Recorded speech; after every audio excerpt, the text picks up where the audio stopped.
Padre, otra pregunta complementa esto, que hay personas que endiosan a los artistas o al mismo trabajo por el afán del dinero. Bueno, ahí es una forma de quitarle el puesto a Dios, ¿no? Decir no amar a Dios sobre todas las. Yo creo que más que el pecado de idolatría es el pecado de no amar a Dios sobre todas las cosas. Si ama más a esa persona que a Dios, está fallando. Amar a Dios sobre todas las cosas. Pero si usted cree que esa persona es Dios, miren, para la muestra un botón. ¿Ustedes saben lo que le está pasando a Venezuela? ¿Han escuchado por las redes sociales y por la noticia? Está pasando momentos muy duros. ¿Ustedes saben cuál fue el pecado que cometió Venezuela? El pecado de idolatría. Porque a Venezuela le vendieron una idea que el difunto presidente era Dios. Y muchos venezolanos tontos creyeron y decían que ese presidente era el comandante supremo, que era el eterno. Le sacaron un Padre Nuestro y cambiaron el Padre Nuestro. Cambiaron un credo y se lo pusieron a él. Se burlaron de Dios. Abandonaron la iglesia por el gobierno, por la política. Y a los sacerdotes, porque que Dios lo tenga en descanse en paz, que descanse en paz, a ese lo creyeron como el Salvador, creyeron que era Dios, y eso es un pecado mortal.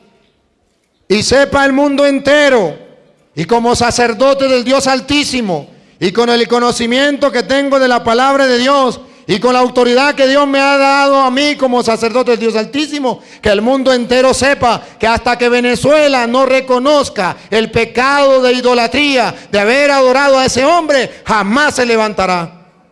Y deberían los católicos en Venezuela pedir perdón a Dios. Y ojalá y quisiera que este video lo vieran los venezolanos. Hasta que los venezolanos no le pidan perdón a Dios por haber cometido tal pecado de idolatría, no podrá levantarse Venezuela. Porque Venezuela no escuchó la palabra de Dios de Hechos de los Apóstoles capítulo 12, versículo 20. Donde estaba escrito que no podemos nosotros creer que un hombre es Dios, por muy bonito que hable, por mucho dinero que tenga, por mucho que lo ame, no puedo creer que es Dios. Y ese es el pecado que cometió Venezuela. Y ahora dice, no sabemos qué estamos pagando. Pues mire lo que estamos pagando, lo que dice las Sagradas Escrituras. Oiga. Por aquel entonces, Herodes estaba muy irritado con los ciudadanos de Tiro. Un gobernante como el de Venezuela. Siga. Y de Sidón. De común acuerdo, se presentaron ante él y, después de ganarse a Blasto, tesorero del rey, buscaron una solución pacífica, ya que su país dependía de Herodes para su abastecimiento.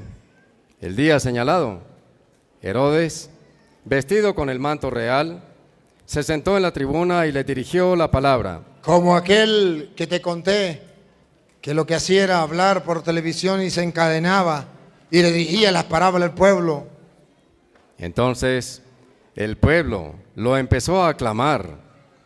Esta es la voz de Dios. Ese es el pecado de Venezuela.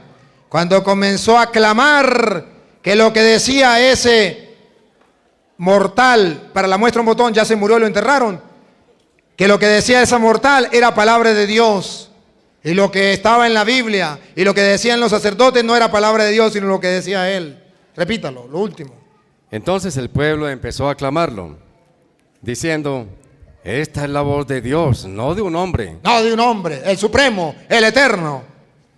Pero de repente, mire lo que le pasó al comandante de Venezuela. De repente, lo hirió el ángel del Señor. No es casualidad, lo hirió el ángel del Señor. No fue Estados Unidos. Por no haber devuelto a Dios el honor. Por no haberle dado devuelto a Dios el honor. y empezó a llenarse de gusanos que lo comían hasta que murió. ¿Recuerdan la enfermedad de ese señor? Que era como que si lo estuvieran comiendo los gusanos hasta que murió. Y hasta que el pueblo de Venezuela, les suplico, pueblo de Venezuela, escuche la voz del sacerdote del Dios Altísimo que hoy te dirige estas palabras. Hasta que no tomen conciencia y no le pidan perdón a Dios por haber creído que un hombre era Dios y caer en el pecado de idolatría, no se levantarán. Y eso está escrito en Jeremías 17, del 1 en adelante. Y perdónenme, hermanos, pero tengo